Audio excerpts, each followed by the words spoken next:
तर दुःख माणसाला फक्त वेदना देत नाहीत तर ते समजही शिकवतात. ही ओळ आहे आजच्या आपल्या पाहुण्यांची, ज्यांच्या लेखनाने हजारो वाचकांच्या मनात खोलवर घर केलंय.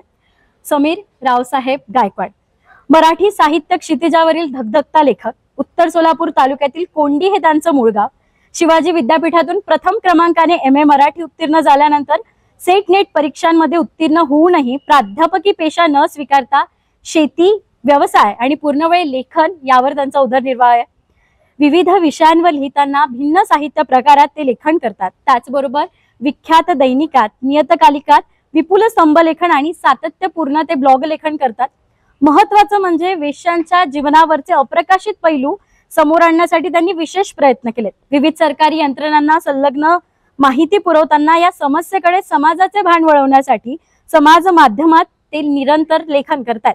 तर साहित्य निर्मिती करत असताना सामाजिक जाणीवातून पोट तिडकीने परखड भाष्य करणारे संवेदनशील असे रेड लाईट डायरीज खुलूस आणि रेड लाईट डायरीज गोहर ही त्यांची 2 पुस्तकं अलीकडच्या काळातील बेस्ट सेलर पुस्तकं ठरली आहेत.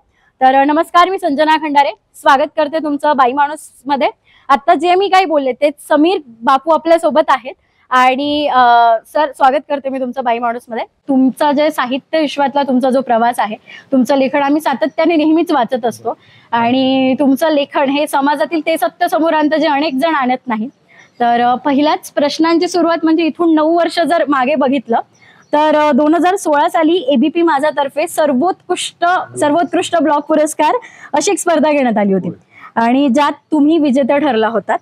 तेव्हापासून आजच्या दिवसापर्यंत तुमच्या ब्लॉगची वाचक संख्या जर सांगायचं झाल्यास 51,59,310 इतकी आहे. तर मराठी ब्लॉगच्या दुनियेमध्ये हे कसं जमवलं?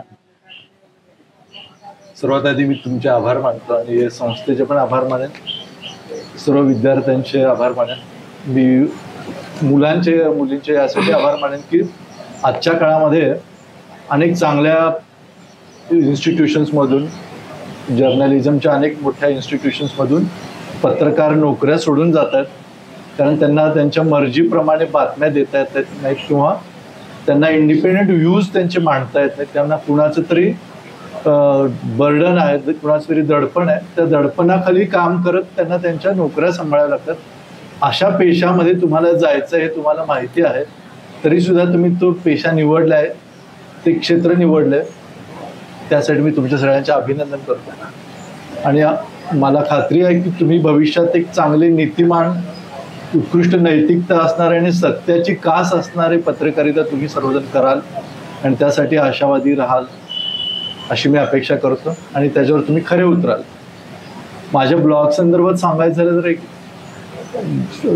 2016 साली जेव्हा ABP माझाने जगभरातून ब्लॉग्स मागवले होते आणि वेगवेगळ्या देशांमधून ब्लॉग्स त्याच्यासाठी आले होते एंट्रीज, तेव्हा कविता महाजन ह्या लेखिका हयात होत्या. त्यांची ब्र नावाची कादंबरी आहे, खूप प्रसिद्ध कादंबरी आहे. त्यांच्या इतकं परखड लिहिणाऱ्या आत्ताच्या काळात लेखिका नाही आहेत, पण त्या कविता महाजन ह्या त्याच्या परीक्षिका होत्या आणि माझा तोपर्यंत त्यांच्याशी थेट परिचय असा नव्हता.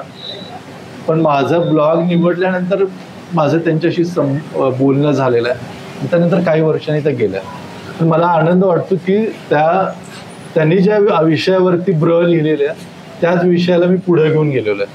त्यामुळे मला असं म्हणायचं की मी त्यांचा वारसा एक छोट्या स्वरूपामध्ये आंशिकरित्या पुढे नेलेला आहे आणि त्याची पोचपावती मला वाचकांनी दिलेली आहे. त्यामुळे मी कुणाचा तरी वारसा घेऊन पुढे आलेला आहे, विचारांचा आहे, लेखणीचा आहे. आणि बेसिक ह्या पूर्ण रेड लाईट डायरीजचा जो प्रवास आहे तो मी पुढच्या टप्प्यात सांगेनच. आपण जर लिहिताना एखादी गोष्ट लपवली किंवा सांगायचं टाळलं तर ते स्वतःची फसवणूक आहे, वाचणारीची तर आहेच आहे. समजा तुम्ही एखादी बातमी बनवताय किंवा लिहिताय, त्याच्यात जर ट्रूथ हाईड केलं तर सर्वात आधी ती बातमी बनवणारा माणूस स्वतःची फसवणूक करतो आणि ते जे व्ह्युअर्स आहेत त्याचे लाखो, त्यांची ती फसवणूक आहे. माझ्या ब्लॉगमध्ये ते मी कटाक्षाने टाळलेलं आहे. माझ्या स्वतःच्या जे काय आयुष्यातल्या वाईट गोष्टी आहेत, चुकीच्या गोष्टी आहेत, त्यासुद्धा मी तिथे लिहिल्यात. इव्हन खुलूसची जर तुम्ही प्रस्तावना वाचली तर त्याच्यामध्ये लिहिलेलं आहे की माझ्या आयुष्यात काय काय चुकीचं घडलंय किंवा मी काय वाईट वागलेलो आहे. असं कधीही सांगायला नाही पाहिजे माणसाने की मी खूप चांगला आहे, माझ्याकडून खूप चांगलं घडलेलं आहे, मी खूप काय म्हणू आपण त्याला पॉझिटिव्ह माणूस आहे. आपल्या नकारार्थी बाजू सुद्धा आपण जेव्हा मांडू तेव्हा समोरच्याला पटतं की हा माणूस खरा आहे, आणि मग ते आपल्याला पूर्णपणे तो फॉलो करतो आणि वाचतो. हे त्याच्या मागचं गणित आहे. बरं, तुमची कोणतीही फेसबुक पोस्ट वाचली किंवा ब्लॉग वाचला तर अक्षराच्या डोळ्यात पाणी येतं आणि छातीचे ठोके वाढतात, आम्ही निशब्द होतो. तर एक वाचक म्हणून जर आमची ही अवस्था होत असेल तर एक लेखक म्हणून लिहिताना तुमची काय अवस्था असते हे ऐकायला आवडेल. घटक आहेत. मी एका छोट्या खेड्यातून आलेलो, म्हणजे सोलापूर जिल्ह्यापासून 12 किलोमीटर अंतरावरती एक गाव आहे कोंडी नावाचं. तिथं आमचं शेतीवाडी आहे. एका एकत्र कुटुंबातला आहोत आम्ही. म्हणजे मला 7 चुलते होते, तर त्या आता 3 हयात नाही, 4 हयात आहेत अजून. आणि माझे आई वडील जे आहेत ते त्यांचं ते दुसरं लग्न होतं आणि त्यांच्यापासून आम्ही झालेलो होतो. आमच्या कुटुंबामध्ये माझे वडील आणि माझ्या आईचे ते वेगळ्या विचारांचे होते आणि त्यांच्या विचारांचा वारसा आमच्यामध्ये आलेला आहे. माझी आई नर्स होती. एक काळ तुम्ही जर जुने मराठी हिंदी सिनेमे पाहिले, इंग्लिश जरी पाहिले तरी असं लक्षात येईल की नर्स या पेशाकडे लोक असं पाहायचे की चरित्र नसलेली स्त्री. जी घटना आहे की औरंगाबाद मधून एक मुलगी पळून गेली, लग्न झालेली, ती पुण्यातल्या तिच्या 3 मैत्रिणींकडे गेली. त्या 3 मैत्रिणींनी तिला आश्रमामध्ये नेऊन सोडलं आणि पोलिसांनी त्या जी पळून गेलेली आहे इथून तिचं स्टेज करण्यासाठी त्या 3 मुलींना त्रास दिलेला. आणि त्याच्यातून बरंच काही घडले. आपण न्यूज मध्ये पाहतोय, मीडियामध्ये पाहतोय. जर ह्या गोष्टी फेस करायची तयारी असेल तर याच्यामध्ये पडायला पाहिजे. मी त्या माझ्या वैयक्तिक आयुष्यात ह्या गोष्टी फेस केलेल्या आहेत, पण ते फेस करताना असं लक्षात येतं की इतके काही दुःखाने भरलेलं जग आहे हे सगळं, आणि आपण फक्त वरवर राहत असतो, त्यामुळे आपल्याला ते गोष्टी अनुभवायला येत नाही. जर आपण खोलात शिरलो तर लक्षात येतं की तो प्रत्येक भाग चढून गेलेला. म्हणजे ह्या प्रॉस्टिट्यूशन करणाऱ्या मुली असतील, कॉलगर्ल्स असतील किंवा ह्याच्यात बळजबरीने आलेल्या मुली असतील, त्या कुठून येतात, काय येतात, त्याच्या जेव्हा आपण खोलात जातो तेव्हा आपल्याला एक विलक्षण डिप्रेसिव्ह मोड मध्ये जातो. घरचे असं म्हणायचे की ह्याच्यात काय एवढं अडलेलं आहे की एवढं स्वतःचा जीव धोक्यात घालून, जीवाला त्रास करून घेऊन लिहिण्यामध्ये काय पॉईंट. पण ती गोष्ट करायला पाहिजे, कुणीतरी केलीच पाहिजे, कारण त्याशिवाय लोकांचा त्याकडे बघायचा दृष्टिकोन बदलणार नाही. दृष्टिकोन बदलावा ह्या एका गोष्टीसाठी मी ते केलं. तर समाजाचे प्रतिबिंब साहित्यात पडत असतं असं आपण म्हणतो, पण ते सत्य नाही. कारण अनेक घटकांना समाज मान्यता नसते आणि त्यामुळे त्यांचं जगणं, त्यांचे संदर्भ साहित्यात फारसे वाचायला मिळत नाहीत. वेश्या हा शब्द उच्चारण सुद्धा आपल्या समाजात निषिद्ध मानलं जातं आणि असं असतानाच तुमचं बहुतांश लेखन या विषयावरचं आहे. तर या विषयाला लेखणी व्हायची हे तुम्ही कसं ठरवलं? ऍक्च्युली ती एक मोठी लव्ह स्टोरी आहे. ओके. आता त्याच्यावरती भविष्यामध्ये एखादी वेब सिरीज वगैरे यायचं तर माझं त्यांच्याशी अग्रीमेंट झाले असं मी काही गोष्टी आता डिस्क्लोज करू शकत नाही. पण मी इतकं सांगेन की 1992 साली माझं जिथं शॉप होतं सोलापूरमध्ये, त्याच्या जवळच्या भागामध्ये तिथला रेड लाईट एरिया आहे, 30 नाका बोलतात त्याला. त्या 30 नाका एरियाच्या बॅक साईडला जे आहे तिथले माझी दलित कम्युनिटी आहे सगळी, आणि त्याच्या अपोजिट साईडला जे ते मराठा डॉमिनेशन असणारे लोक होते. तर त्या मराठा डॉमिनेशन असणाऱ्या लोकवस्तीमध्ये एक कुटुंब असं होतं की ते परभाषिक होतं, आणि त्या कुटुंबामध्ये 5 मुली होत्या. आणि त्या मुलींचे वडील म्हणजे त्या बाईचे पती जे होते त्या अकाली गेलेले होते, आणि त्या बाईने ती 5 मुली काळजाचा पहाड करून वाढवल्या आणि त्या त्यांच्या सावत्र भावापाशी तिथे राहायच्या. तर त्यांची जी मोठी मुलगी होती तिचं एज त्या साधारण 14-15 असेल. ती मुलगी आमच्या शॉपमध्ये यायची. तर माझं केमिस्ट शॉप होता आणि तो रेड लाईट एरिया क्रॉस करून तिला माझ्यापर्यंत यावं लागायचं. तेव्हा माझं एज होतं जस्ट 19च्या आसपास, आणि माझ्या आई वडिलांचा ऍक्सिडेंट झालेला होता आणि माझी दोन्ही भावंड शिकत होती. माझे दोन्ही भाऊ अत्यंत उच्च शिक्षित आहेत. माझे धाकटे भाऊ जे आहेत ते राजनाथ सिंहांचे PS आहेत, आणि मोठे भाऊ जे आहेत ते पुण्यामध्ये आयकर आयुक्त आहेत. आणि ते दोघं शिक्षण घेत होते तेव्हा, आणि मी शिक्षण थांबून फार्मसी शॉप सुरू केलं होतं.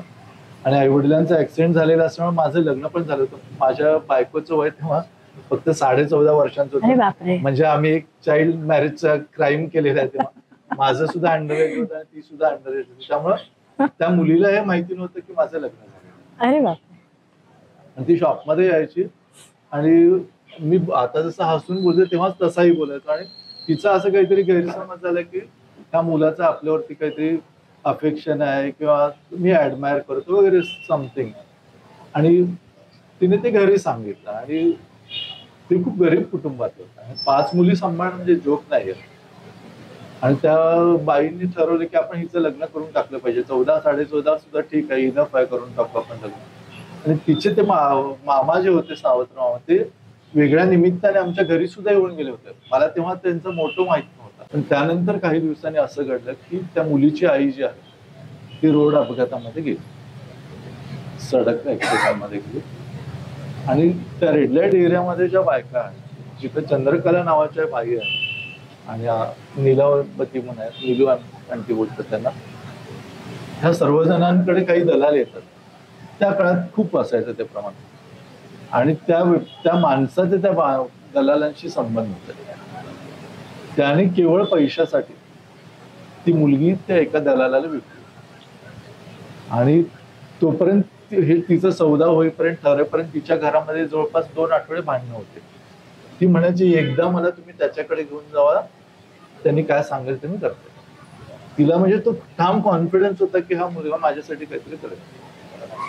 आणि ती त्या कॉन्फिडन्स मध्ये होती. ती त्या घरातून तिने पळून जायचा प्रयत्न केला, पण त्यांनी तिला पकडलं, मारलं, खूप त्रास दिला. आणि एनी हाऊ 2 आठवड्यांनी त्यांनी तिला विकलं. आंध्र प्रदेशमध्ये कडप्पा नावाचा जिल्हा आहे, तिथं ते नागसानी पाली म्हणून विलेजेस आहेत, त्याच्या आजूबाजूला छोटी छोटी खेडी आहेत, त्याने तिला विकलं होतं. आणि हे मला तेव्हा काहीच माहिती नव्हतं, हे त्याची 0 गोष्टी माहिती होत्या. 1993च्या सुमारास मला त्या चंदव मावशीने सांगितलं की तुझ्याकडे एक मुलगी येत होती, त्या मुलीचं काय झालं तुला माहिती आहे का? तर मी म्हटलं मला म्हणजे अननोन आहे मी त्या गोष्टीमध्ये. आणि त्यांच्या फॅमिलीमध्ये खूप ट्रॅजिक गोष्टी झालेल्या आहेत. पुढच्या 2 मुलींचाही काही स्ट्रेस लागत नाही. मला ते ऐकून फार वाईट वाटतं. म्हणजे पण मी ऐकून ते सोडून दिलं ऍक्च्युअली, मी खरं सांगतो. पण त्यानंतर 2 महिन्यांनी त्या मावशी ज्या होत्या त्या सिरियस झाल्या आणि त्या खूप म्हणजे ICU मध्ये होत्या. त्यांच्या एनी टाइम जाऊ शकतील अशा कंडिशन मध्ये. मग त्यांच्या बरोबरच्या बाईने निरोप दिला की तुला काहीतरी सांगायचं आहे आणि तू एकदा भेटून जा. आम्ही सिव्हिल हॉस्पिटलमध्ये त्यांना भेटायला गेलो होतो. त्या दिवशी त्यांनी मला सांगितलं की आपल्यावर कुणीतरी प्रेम करत असेल तर त्या माणसाचं नैतिक कर्तव्य आहे हवेत वाऱ्यावर सोडून दिलं नाही पाहिजे. ती जाईपर्यंत तुझ्या नावाने रडत होती, जाईपर्यंत तुझ्यासाठी मरत होती. भले तुझं सगळं झालेलं असेल, पण एखादा माणूस तुझ्यासाठी जेव्हा जीव तळतळतं तेव्हा तुझं एक मोरल रिस्पॉन्सिबिलिटी आहे की तू तिला शोधलं पाहिजे. आणि केवळ त्या एका गोष्टीसाठी की मी माझ्या पुस्तकात सुद्धा लिहिलेलं आहे की आपल्यावर कोणी प्रेम करत असेल तर पण त्याला वाऱ्यावर सोडून दिलं नाही पाहिजे. आपली ती मोरल रिस्पॉन्सिबिलिटी आहे, त्या माणसाचा शोध घेतला पाहिजे किंवा त्याचं काय आहे ते आपण विसरलं पाहिजे. त्या गोष्टीतून मी पुढे गेलेलो आहे. आणि तिचा शोध 30 वर्षांचा जो आहे, 2021ला कोविडमध्ये ती गेली. म्हणजे तोपर्यंत मी तिला शोधलेलं. हैदराबादमध्ये तिची डेथ झालेली आणि ती गेली तेव्हा वाईट अवस्थेमध्ये गेली. तिला पॅरालिसिस झालेलं होतं, तिची स्मृतिभ्रंश झालेला होता, अत्यंत विपन्न अवस्थेमध्ये ती गेली. एखाद्याने असं काय वाईट केलेलं असतं की एक मुलगी म्हणजे ती केवळ बाई आहे म्हणून तिला हे भोग येतात का? असं कुठल्या पुरुषाला येत नाही ना. आपण की सहज बायकांना, आता काल सुद्धा त्या मुलींना त्या पोलीस बोलली की तुम्ही रांडा आहे. रांड म्हणजे काय ऍक्च्युअली? रांड ही शिवी आहे, पण शिवीचा अर्थ काय? त्या रांड म्हणजे जी बाई शरीर विकते तिला रांड बोलते. पण आपला समाज किती नीच आहे. एखादा माणूस जर दारू पित असेल तर त्याला दारूबाज बोलतात. एखादा जुगार खेळत असेल त्याला जुगारी बोलतात. म्हणजे जे व्यसन आहे त्या व्यसनावर बोलतात. परंतु जो माणूस प्रॉस्टिट्यूट्स कडे जातो, वेश्यांकडे जातो, त्याला ते रंडीबाज बोलतात. म्हणजे तिथं परत त्या बाईला शिवी आली, त्या माणसाला शिवी नाही. पण खोलात गेलं तर अनेक गोष्टी सापडतात. ते शोधायसाठी मी ते पुस्तक लिहिलं. 30 वर्षांचा शोध म्हणजे ते रेड लाईट डायरी. त्याचे 5 पुस्तकं, त्यातले 2 पब्लिश झालेत.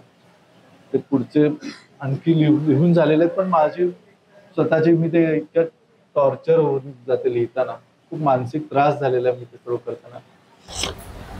आणि मी त्याच्यासाठी खूप सोसलेलं आहे. माझ्या मुलींनी सोसलेलं आहे. एवढंच नव्हे तर माझ्या मुलीचं जेव्हा लग्न ठरलेलं होतं बघायला तिला येऊन गेलो होतो. म्हणजे दुसऱ्या दिवशी येऊन बैठक पक्की करणार होते. आदल्या दिवशी रात्री उशीर आम्हाला निरोप आला की मुलीचं वडील रणदीबाच्या माणूस आहे आणि तो एक अत्यंत कॅरेक्टरलेस पर्सन आहे, त्याची मुलगी आपण नाही केली पाहिजे. मी त्यातून गेलेलो आहे. मला माहिती आहे की समाज स्त्रियांकडे कसा पाहतोय. म्हणजे मी काही न करता जर मला असं कोणी म्हणत असेल तर ज्या बायका ह्या व्यवसाय करतात त्यांना काय सोसावं लागत असेल हे त्याच्यातून जेव्हा मी त्या बायकांपाशी गेलो.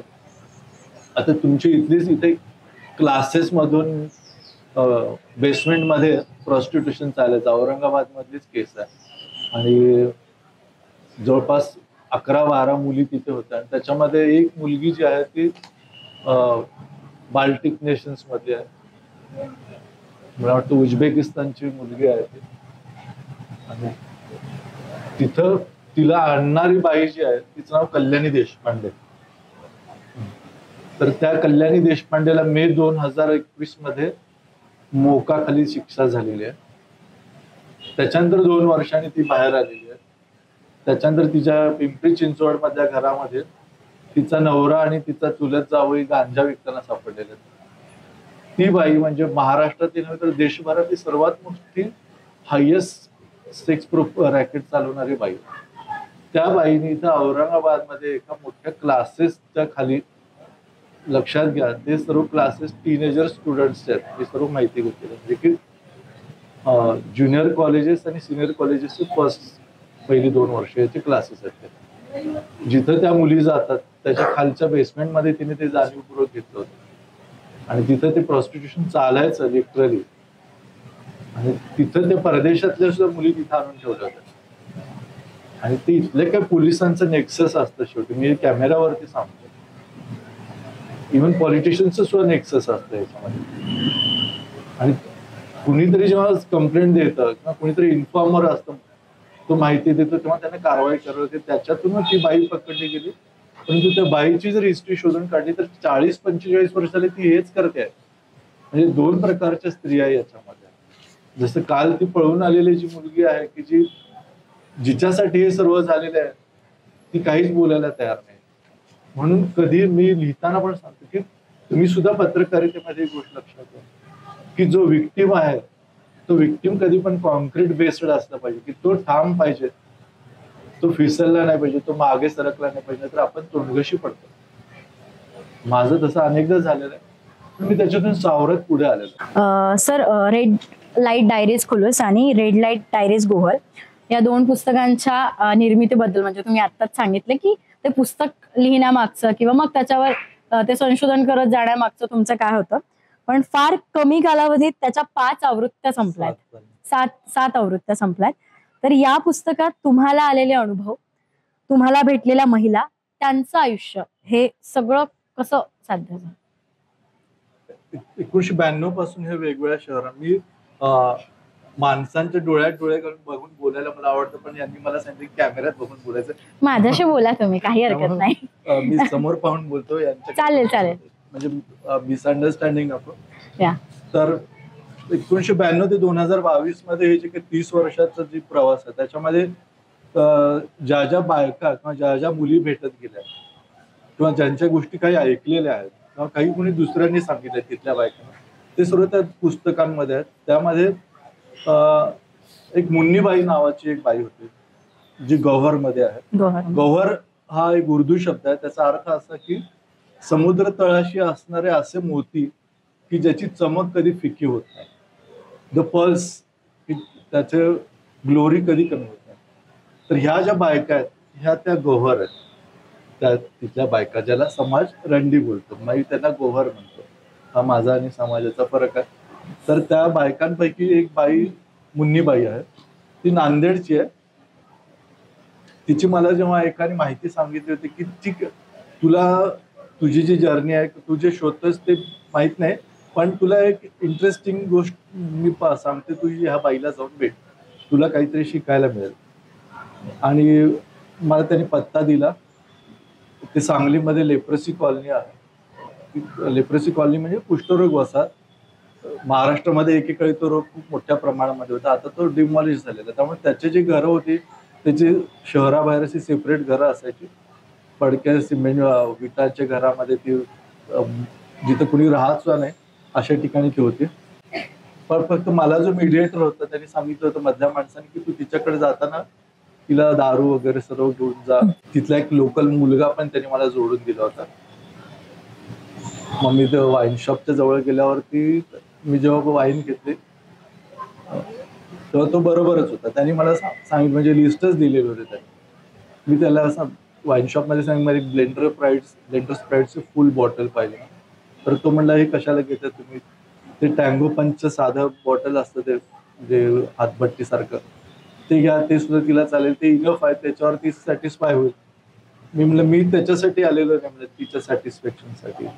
मला एखाद्याला विष आवडत असेल तर मी विष देणार, फक्त तिच्या मनाच्या काही ज्या गोष्टी आहेत त्याच्यासाठी मी घेऊन चालू आणि तिच्या डिग्निटीसाठी आहे त्यामुळे मी ती घेऊन जातो. मग त्याच्यामध्ये तेव्हा महाराष्ट्रामध्ये गुटखा बंदी नव्हती.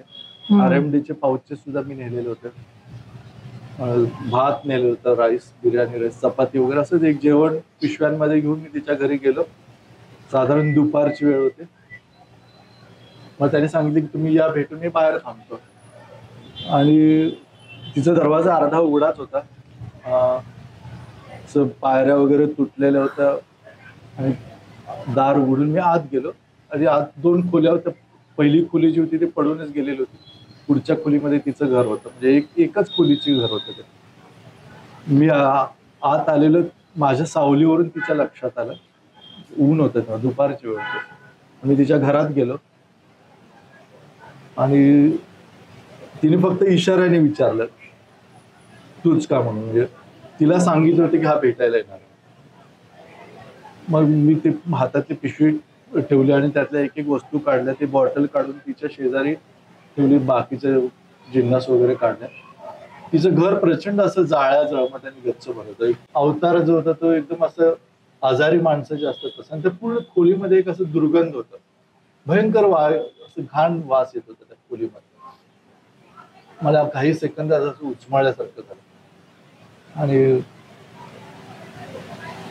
मी जेव्हा ते सर्व वस्तू काढून ठेवल्या त्याच्यानंतर मी खिशातून सिगरेट पाऊच काढायसाठी हात घातला माझ्या खिशामध्ये. तर त्याच्या सेकंड मोमेंटला तिने तिच्या ब्लाऊजला 2च बटणं शिल्लक होती, वरची 3 बटणं तर तुटलेली होती. तिने ते बटन्स काढले लगेच.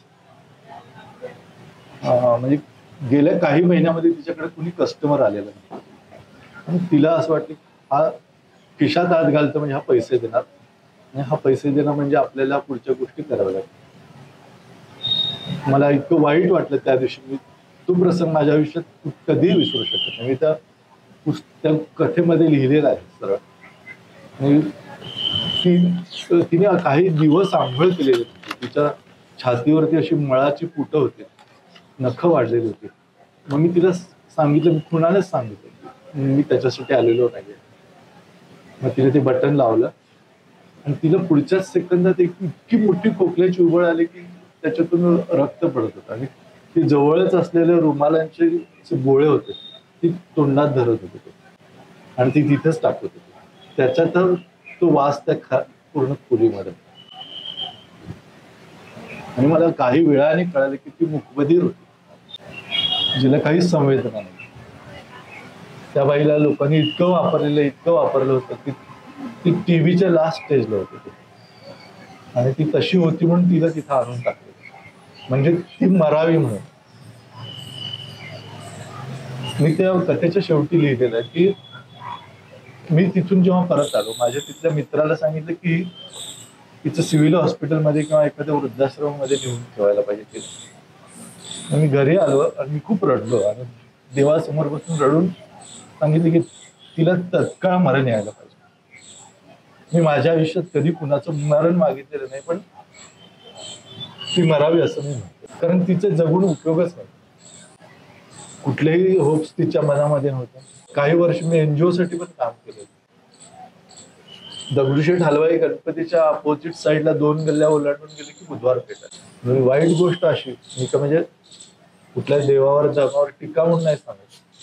जेव्हा गणेशोत्सव असतो तेव्हा तिथे येणाऱ्यांची संख्या किती प्रमाणात वाढते याचा एक टर्मिनॉलॉजिकल स्टडी करण्यात आला होता. त्याच्यामध्ये मी सुद्धा सहभागी होतो. तर त्या काळामध्ये ब्रुक बॉन्ड इंडिया नावाची जी कंपनी होती त्यांचं एक ब्रँड होतं DKT इंडिया. त्यांचं कंडोम्सचं ब्रँडिंग तेव्हा चाललेलं होतं. सर्व बायकांच्या घराखाली ब्रॉथेल्सचं तिथं कंडोमचे बॉक्सेस त्या कंपनीकडून फ्री ठेवले होते आणि त्या बायकांना सांगितलं होतं की तुम्ही कस्टमरला कंडोम्स त्याच्यातले द्या, तुमचे पैसे घालू नका. हेतू हा होता कंपनीचा की त्या काळात किती वाढ होती हे चेक. तर त्या गोष्टी सरप्रायझिंग होत्या. ते जेव्हा आम्ही डिस्क्लोज केले तेव्हा लोक मारायला आले. आपल्या लोकांना सत्य आवडत नाही आणि तिथं ती बाई सर्वांना पाहिजे असते, सगळ्या राजकीय पक्षाच्या लोकांना. कुठलाही राजकीय पक्ष याच्यापासून दूर नाही. पण असंही नाही की मी मधु नारंग नावाचे एक पोक्त म्हणजे 37-40 वयोगटातली बाई असेल ती, तुम्हाला सर्वांना उत्तराखंड माहिती आहे, देवभूमी म्हणतो आपण त्याला, म्हणजे 4 धाम तिथे आहेत त्याच्यामध्ये. तर ती हल्दवानी नावाचं एक शहर आहे तिथे, ते हल्दवानीची होते ती आणि अत्यंत सुंदर अशी मी जितक्या ह्या स्त्रिया पाहिलेल्या त्याच्यातली ती वन ऑफ द एक खूप सुंदर स्त्री होती. म्हणजे आरसपाणी सौंदर्य असं पण ज्याला म्हणतो. सफरचंदासारखा तिचा रंग होता आणि ज्याला आपण म्हणू की तिच्या शरीरामध्ये मादकता सुद्धा तितकीच होती. तिचं स्वतःचं ब्रोथेल होत आणि ती स्वतः ते अड्डा चालवायची. ती कुंटण खाण्याची मालकी नव्हती. पण पूर्वीच्या काळी जर तुम्ही तुमचं वाचन वाढवलं तर लक्षात येईल की अनेक खोट्या गोष्टी सगळ्या धर्मांमध्ये म्हणजे जसं ख्रिश्चन ऍडम अँड ईव्ह आलेलं आहे किंवा ते ब्रह्मदेवाच्या प्रेमीतून असं बरेच सोतांड सगळ्या धर्मामध्ये, इस्लाममध्ये पण तेच आहे. असं कुठला धर्म नाही आहे. आणि त्यात ते सांगितलं जातं की ते पुरुष म्हणजे जे आदिवासी होते त्यांनी वल्कल बांधली हजारो वर्षांपूर्वी, ते स्त्री सुलभ लज्जा उत्पन्न झाले वगैरे. काही नाही, ते सगळं खोटं आहे. ऍक्च्युली म्हणजे हे मधु नारंगच्या संदर्भातच मी सांगतो तुम्हाला. हजारो वर्षांपूर्वी जेव्हा माणूस आदिमानव किंवा जो गुफांमध्ये राहणार होता, अश्मयुगातला माणूस, जो कपडे घालत नव्हता, जो वानरापासून होमोसेपियन्सच्या याच्यामध्ये आला होता. तुम्ही इव्हन युव्हाल नोआ हरारींचं पुस्तक वाचलं तरी तुम्हाला याच्यातून काही गोष्टी कळू शकतील. तर त्या काळातला जो माणूस होता, मग ते माकडापासून तयार झालेला आहे तो. तर तो होमोसेपियन जो होता तो कपडे घालत नव्हता, ते वल्कल वगैरे तेव्हा होते. तेव्हापासून स्त्रियांच्या शरीराला एक गंध आहे होता आणि ते गंध 7 प्रकारचे होते. आपल्या धर्मशास्त्रांमध्ये त्याची काही वर्णन आहे. तीच ज्यू लोकांच्या धर्मशास्त्रात सुद्धा आहे स्त्रियांच्या देहगंधाची. त्याच्यामध्ये ते पद्मिनी, कामिनी वगैरे अशी 7 नावं आहेत. तर जेव्हा एखाद्या स्त्रीला सहवासाची, लैंगिक सहवासाची इच्छा होईल तेव्हा तो स्त्राव, तो गंध तिच्या शरीरातून आणखी पाझरायचा आणि मग ते समोर असलेल्या पुरुषांना कळायचं आणि मग त्यांचं इरेक्शन व्हायचं आणि ते त्यांना लाजिरवाणं वाटायचं. आणि ते झाकण्यासाठी म्हणून त्यांनी ते ते पालं बांधलेले. त्यांनी बाईच्या अंगावर की स्त्री सुलभ लज्जा उत्पन्न झाली म्हणून वल्कल बांधली. काही नाही, ते तोतांड आहे. जर तुम्ही लॉजिक लावलं तर तुम्हाला सुद्धा हे लक्षात येईल की झाकून ठेवायचं कुणाला होतं. सगळेच न्यूड होते त्या काळात. परंतु स्त्रीच्या गंधातून जेव्हा त्या पुरुषाच्या मनात भावना यायच्या तेव्हा त्याचं इरेक्शन व्हायचं आणि त्याच्यावरून मग त्या पुरुषांची भांडणं व्हायची आणि त्याच्यातून तेव्हा खून मारामाऱ्या व्हायच्या. म्हणजे तेव्हापासून बाईसाठी पुरुष भांडतो, मारामाऱ्या करतो, मुर्दे पाडतो, तो अजून पण करतो. तर ती मधु नारंग जी होती ती आत्ताच्या काळातली असून सुद्धा तिच्या बॉडीला एक गंध होता खूप. म्हणजे तिच्या जवळ बसलं तरी ते यायचं. तर ती अजून तिची भारी गोष्ट अशी होती की ती हिमालयापर्यंत मोगरा आणि आबोली नाही जात. तिथली फुलं वेगळी आहेत. तर ती फुलं मागवायची मुंबईवरून. तिचा जेव्हा कामाठीपुरात ब्रोथेल होतं तोपर्यंत ती ठीक होती, पण ती तिकडे गेल्यावरती सुद्धा तिला इथून फुलं जायची आणि त्या फुलांचे गजरे ती ते केसांमध्ये घालायची. तिचे भयंकर मोठे केसांचा अंबाडा असायचा आणि त्या अंबाड्यात ते गजरा बांधलेला असायचा आणि ते एक विशिष्ट प्रकारचं तेल तिच्या केसांना लावायचे. ते ते तेल जे ते पाझरायचं सगळं आणि ते तेल तिच्या गजऱ्यामध्ये सुद्धा पाझरायचं. ते गजऱ्यातले फुलं तेलकट होऊन जायचे आणि त्या फुलांमधला गंध आणि तो तेलातला गंध एक व्हायचा. आणि ती काय करायची, तिच्याकडे येणारे जे कस्टमर्स असायचे त्यांना म्हणजे ह्या अंगठा जो आहे त्याची मानेजवळ घासायची आणि नंतर ते तेलाला लावून इथं त्या समोरच्या माणसाच्या हातावर मळायची. ती कुठलेही अत्तर लावत नव्हती, पण तो माणूस आयुष्यभर लक्षात ठेवला असा तो गंध घेऊन परत जायचा. पण ती सर्वच जणांना ती लावत नव्हती. तिच्यापाशी ज्या मुली होत्या त्या 3 कॅटेगरी होत्या. म्हणजे पहिल्या याच्यामध्ये अगदी सामान्य 30, 35, 40, 45 वयाच्या, मग मध्ये 25, 30च्या आणि त्याच्या मागे जे होत्या त्या अगदी तरुण मुली होत्या. तिची इच्छा काय असायची की तरुण मुली ज्या आहेत त्या जास्ती वर्ष जगल्या पाहिजेत, मग त्यांचं यूज कमी व्हायला पाहिजे म्हणून ती त्यांना मागे ठेवलेलं होतं. तर ज्या पुरुषांच्या हाताला ती तो गंध लावायची त्यांनाच फक्त मागच्या खोलीत सोडायचे. त्याचा तो कोडवड होता. मग त्या मधुनारंगचा तो गंध जो होता तो इतका लोकांचे, ज्या लोकांना माहिती होतं ते शोधत तिथपर्यंत जायचे. तर तुम्ही न्यूजमध्ये वाचलं असेल काही वर्षांपूर्वी उत्तर प्रदेशमध्ये रामपूर की काहीतरी नावाच्या शहरामध्ये मोठी रेड पडली होती. अत्तरांचे व्यापारी होते ते आणि तिथे रेड पडल्यानंतर 5 ते 6 दिवस तिकडे पैसे मोजत होते, जेवढं काहीतरी त्याच्यामध्ये दौलत हस्तगत झाली होती. तर ते जे व्यापारी होते ते अत्तर सुद्धा विकायचे. तर त्यांच्यापाशी 2 बाटल्या होत्या आणि त्या एका बाटलीचं नाव मधु होतं आणि एकाच नाव होतं नारंग. तर ते तिच्याकडून त्यांनी ते तेल भरून आणलेलं होतं. सर एक प्रश्न म्हणजे माझ्या मनात आला, अच्छा लगता की तुमच्या हातावर ते लावला गेलं होतं. मी प्रार्थना करते की ती लक्ष्मी तिचं नाव ती तुला सापडावी, पण असं सापडत नसतं असं ती म्हणायची. ती खूप जिगरबाज बाई होती, पण ती सर्व प्रकारचे पुरुष हँडल करायची. तिला माहिती आहे की कुठल्या माणसाला मारलं पाहिजे, कुठल्या पुरुषाला हाणलं पाहिजे आणि कुणाला जवळ केलं पाहिजे आणि कुणाला आत सोडलं पाहिजे. ह्या बायकांना ते नॉलेज परफेक्ट असतं की कुठला पुरुष काय हेतूने आलेला आहे, कुठला पुरुष किती खाली जाऊ शकतो हे जवळपास सर्व स्त्रियांना कळू शकतं. स्त्रीला ही गोष्ट बेसिक पुरुषांपेक्षा जास्त कळते की समोरच्या पुरुषाच्या डोक्यात काय इंट्युशन आहे, की तू काय नजरेने पाहतो. अगदी तो कितीही खोटं बोलला तरी त्या मुलीला माहित असते की हा साला आपल्याला फसवणार आहे. 100% तरी सुद्धा मुली फसतात. इतके केस स्टडीज आहेत आणि मग नंतर पस्तावतात. नॅचरल आहे, तिचं हळवेपण आहे. स्त्री ही बेसिक हळव्या स्वभावाची आहे, त्यामुळेच ही या प्रोफेशन मध्ये आली. ती जर हळवी नसती तर हे नाकारून ती कधीच गेली. याच्यामध्ये एक हिराबाईची गोष्ट आहे, उत्तर प्रदेश मधली आहे, ते मुरादाबादची. तिथं तिच्या वडील जे ते भजन गायचे, विष्णू भजन गायचे आणि तिला राघव नावाच्या एक दलालांनी फसवून आणलं होतं. कल्पना करा की ज्या मुलीने तिचं गाव, शहर, जिल्हा सोडलेला नाही, जिला अवधी तिची भाषा होती, जिला तिची भाषा सोडून हिंदी सुद्धा नीट येत नाहीये, अशी मुलगी जिचा एक डोळा गेलेला आहे, ती एका पुरुषाच्या भरोश्यावरती येते आणि तो तिला मुंबईत आणतो. एक रात्र तिला वापरतो आणि त्या रात्री मध्यरात्री 1:30-2च्या सुमारास 95-96ची मुंबई म्हणजे अजून काळी आहे. त्या ब्लॅक नाईट्स मध्ये तो तिला कामाठीपुरात घेऊन जातो, की जिला ह्या प्रोफेशनच माहिती नाही, तिला ही गोष्टच माहिती नाही. तिथं तो नेऊन सोडतो आणि पैसे घेऊन तो रात्रीतूनच निघून जातो. ती हिराबाई आहे. तिची जी मुलगी आहे राजेश्वरी, म्हणजे ती बाई किती भारी. म्हणजे मी तिचा उल्लेख जाणीवपूर्वक करतो की त्या माणसाने तिला फसवलं, तिच्यापासून ती प्रेग्नंट राहिली, तिने लपवलं. 4 महिने जवळपास तिने कॅरी केल्यानंतर त्या मालकीनीला कळल्यावर ती सांगितली की हे मूल पाडून टाक.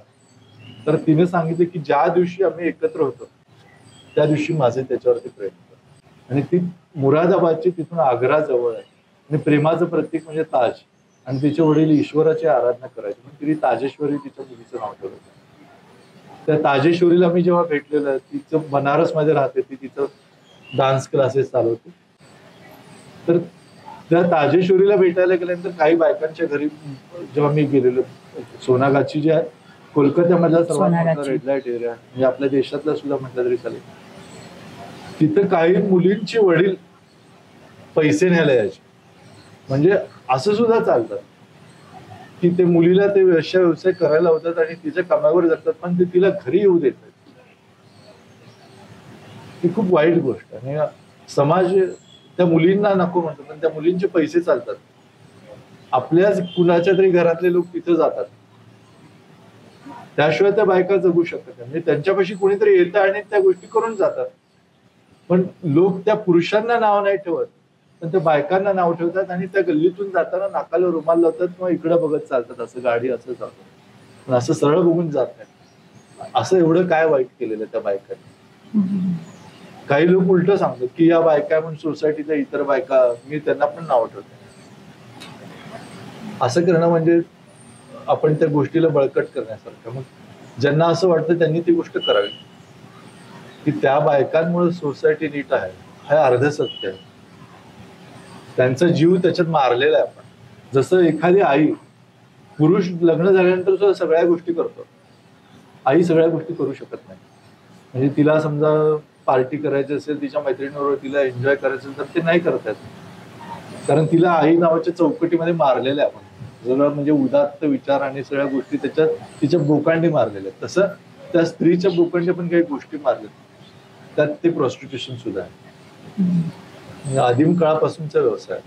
म्हणजे तुमचे हे सगळे अनुभव ऐकताना म्हणजे मला आता रिसेंटली मी एक रिपोर्ट केला होता जळगावला, अमळनेरला. तर तुम्ही जे आता मला सांगितलं की ती ती प्रेग्नेंट होती आणि तिला वाटलं की तेव्हा मी प्रेमात होते. तर अशीच एक बाई मला तिथे भेटली होती. म्हणजे मी तिथे फक्त किमान 1 दिवस असेल आणि त्या 1 दिवसानंतर आमचं शूट झाल्यानंतर त्या वस्तीतून जेव्हा मी फक्त सहज बघून येऊ, माझ्यासोबत आमचा कॅमेरामॅन होता अभिजित, तर म्हणलं तो जोपर्यंत व्हिज्युअल्स घेते तोपर्यंत मी सहज एक फेरफटका मारून येते. त्या वस्तीतल्या प्रत्येक घरात मी म्हणजे त्या की दीदी आओ ना, दीदी आओ ना, तो सगळा मुस्लिम बहुल एरिया सगळा. आणि गेल्याच्या नंतर प्रत्येक घरात जेव्हा मला वेगळ्या कहाण्या ऐकल्या, म्हणजे जेव्हाही आम्ही रिपोर्टवरनं वापस येतो तेव्हा हार्डली 4-5 दिवस 6 दिवस एका रिपोर्टला.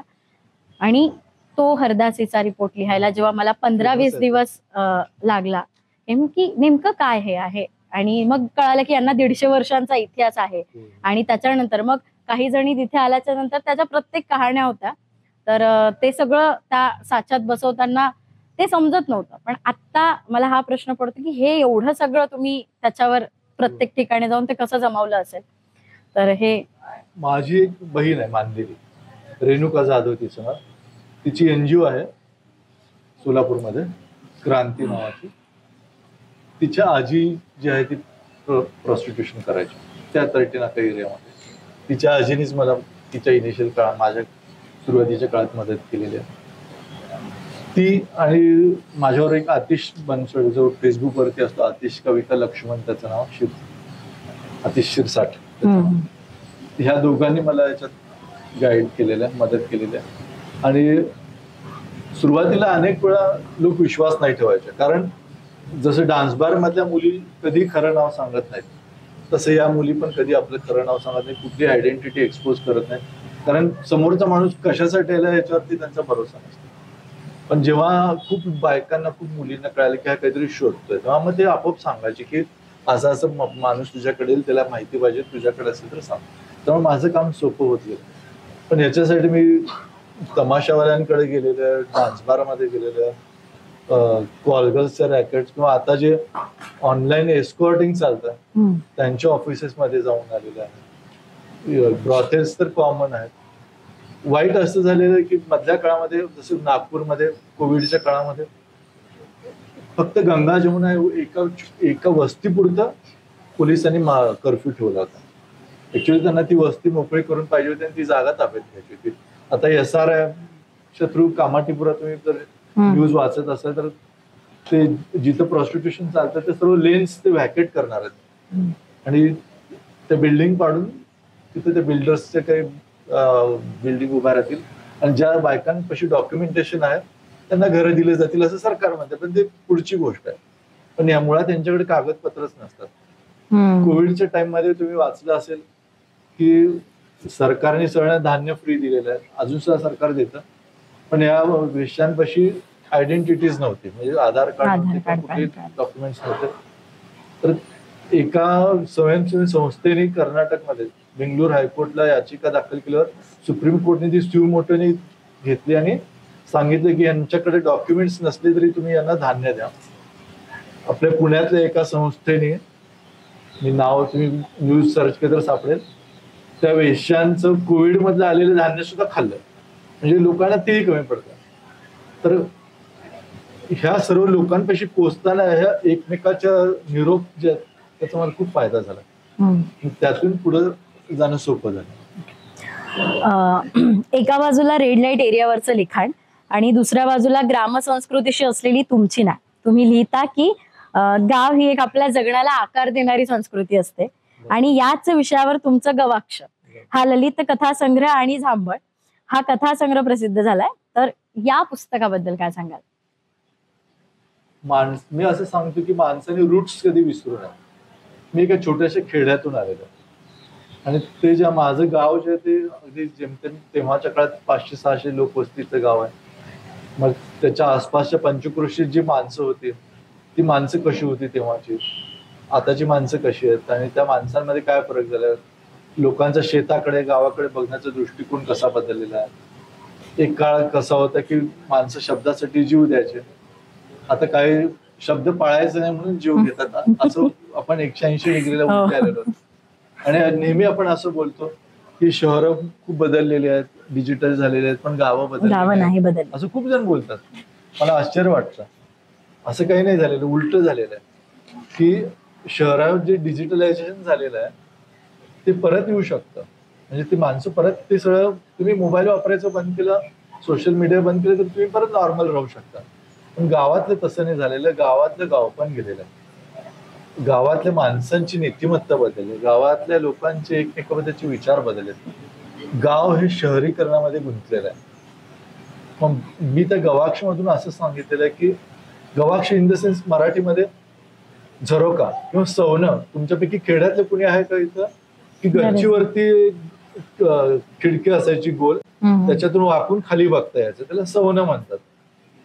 तर ते सवनं जर भिंतीला तिरकं असेल वरच्या बाजूला, ते झरोका टाईप ते जिन्यामध्ये असायचं मोस्टली, सज्जामध्ये किंवा जिन्यामध्ये, तिथून वाकून बघितली की गाव दिसायचं. तर ते गवाक्ष.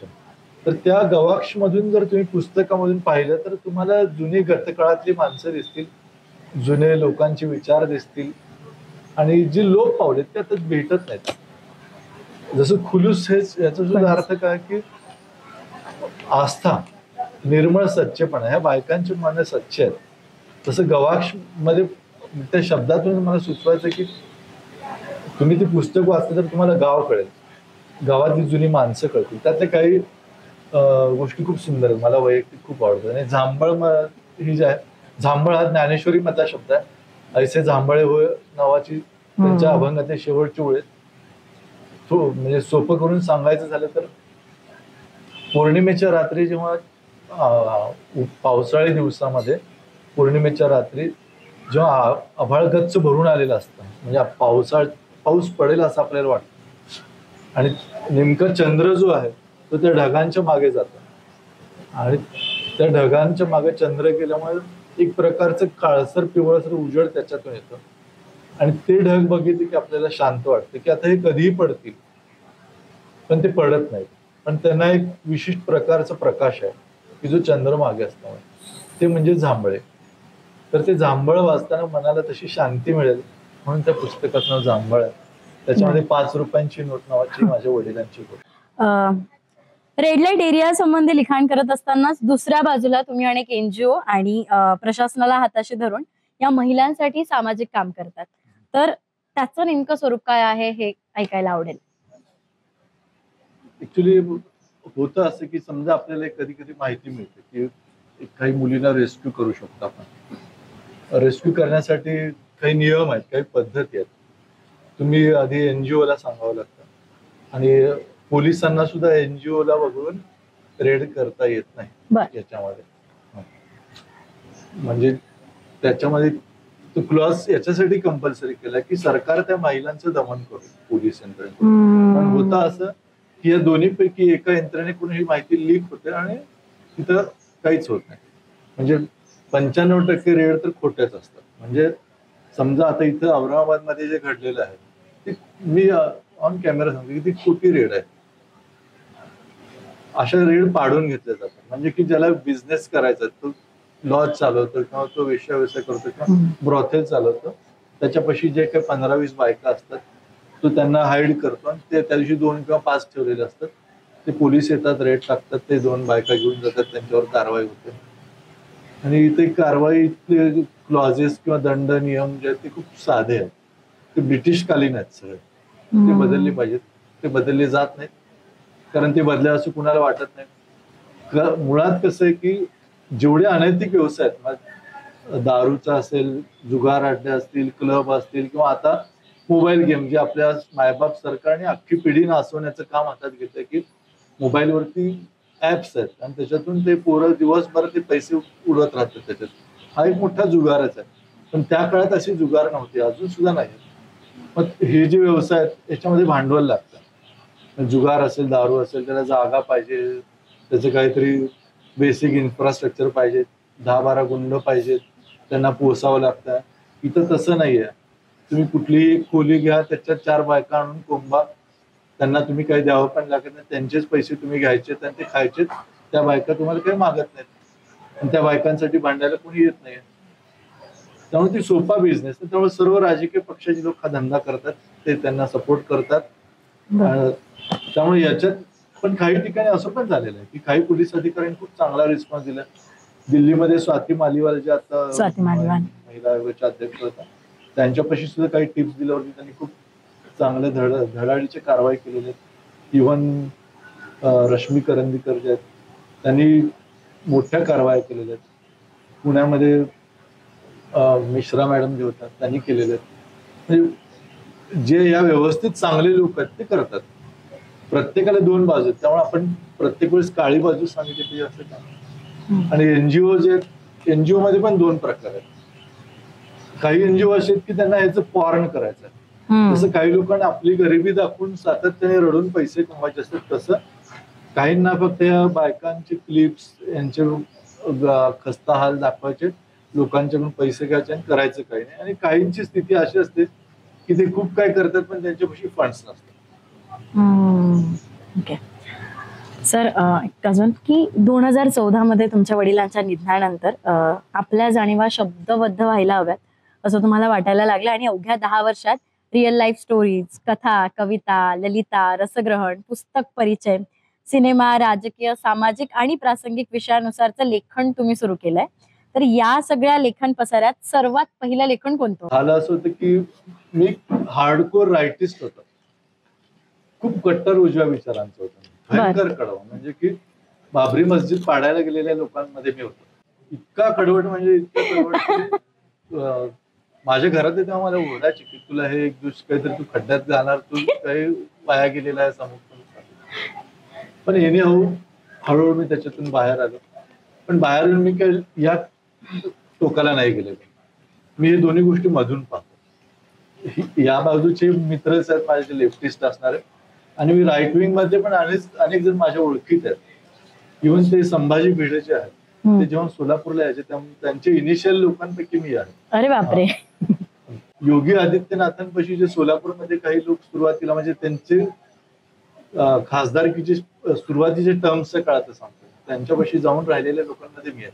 तेव्हा त्यांचं फेम सुद्धा नव्हतं, एवढा कडवट होतं मी. माझे वडील आणि आई हे पुरोगामी विचार. माझ्या वडिलांनी कुष्ठरोग्यांची सेवा केलेली. माझे आजोबा जे आहेत ते 1972 मध्ये त्यांनी आमच्या पूर्ण अख्ख्या महाराष्ट्रात दुष्काळ होता, पण सोलापूर जिल्हा आणखी दुष्काळी, म्हणजे म्हणतात ना ते आधीच पनवती तशा प्रकारचं होतं आमचं भाग.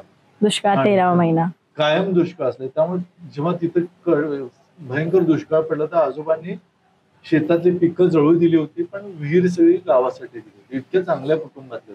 मला असं जेव्हा जाणवलं की आपण व्यक्त व्हायला पाहिजे, तो काळ होता 1912. माझ्या वडिलांचा अपघात झाला.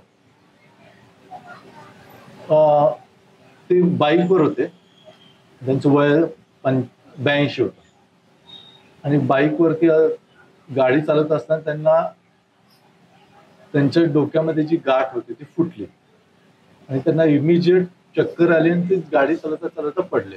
पडल्यामुळे त्यांचं मेंदूमध्ये रक्तस्राव जो होता तो आणखी जास्ती झाला आणि त्यामुळे ते त्यांची काही वेळासाठी शुद्ध हरपली. ओळखीच्या लोकांनी मला फोन केला, मी त्यांना दवाखान्यात घेऊन गेलो. तिथल्या जवळच्या हॉस्पिटल जे होते तिथं आधी नेलं. त्यांनी तपासलं, MRI वगैरे करून सांगितलं की त्यांच्या मेंदूमध्ये रक्तस्राव झालेला आहे, तुम्ही यांना न्यूरोसर्जन किंवा न्यूरोलॉजिस्टकडे घेऊन जा. माझे भाऊ मोठ्या हुद्द्यांवर होते, ते सगळे परगावी होते, त्यांना कळवलं.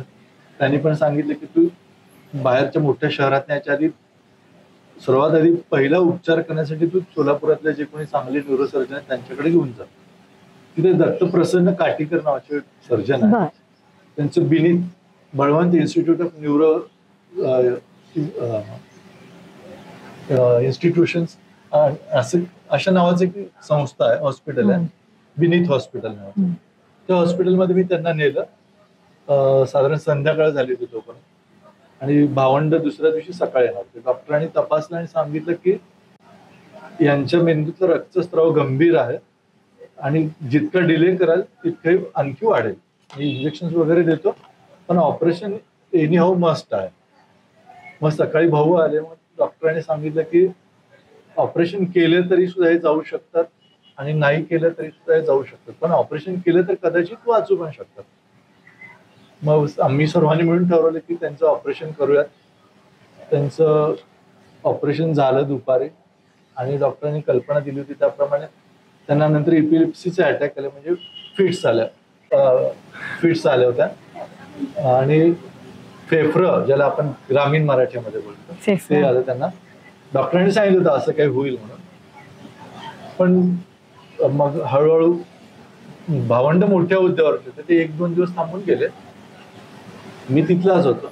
आमचं कुटुंब खूप मोठं आहे, जवळपास 150-200 लोक कुटुंबामध्येच आहे.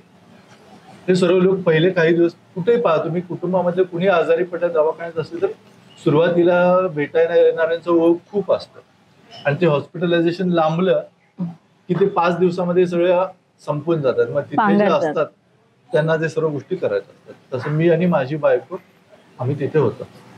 तर त्या हॉस्पिटलमध्ये 2 दरवाजे होते, जसं तुमच्या एंट्रन्सला इथे एक आणि इकडून आता काही येत होते तसं.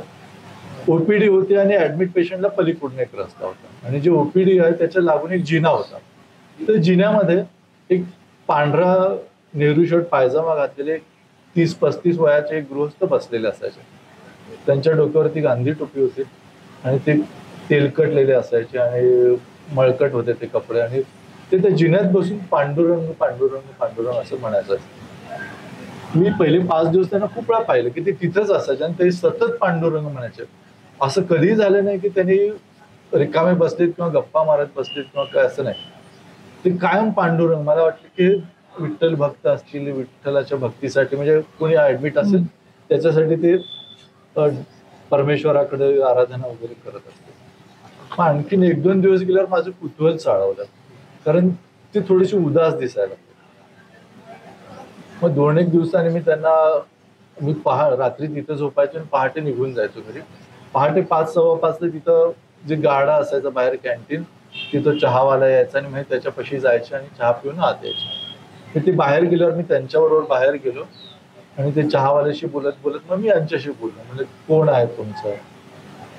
मग त्यांनी विचारलं तुम्ही कोण? म्हणजे माझे वडील आहेत तिथं, असं 85 वया, ऑपरेशन झालंय आणि ऑपरेशन नंतर वडील सेमी कोमामध्ये होते.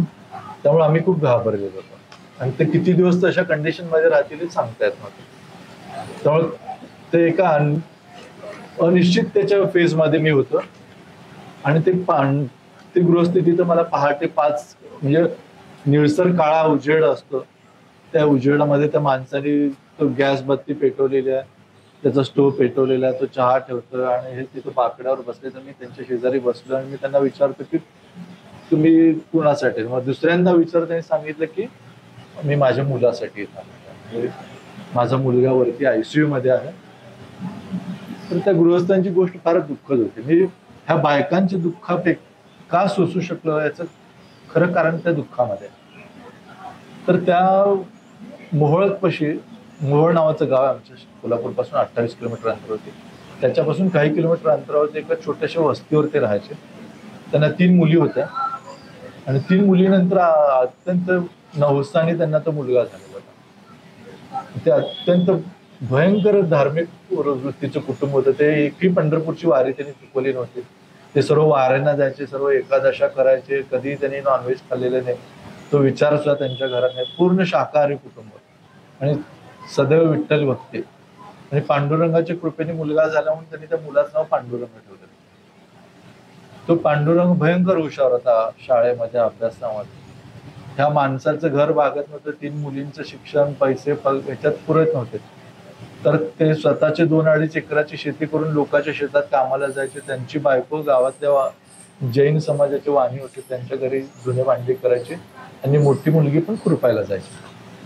असं ते कुटुंब काम करत होतं.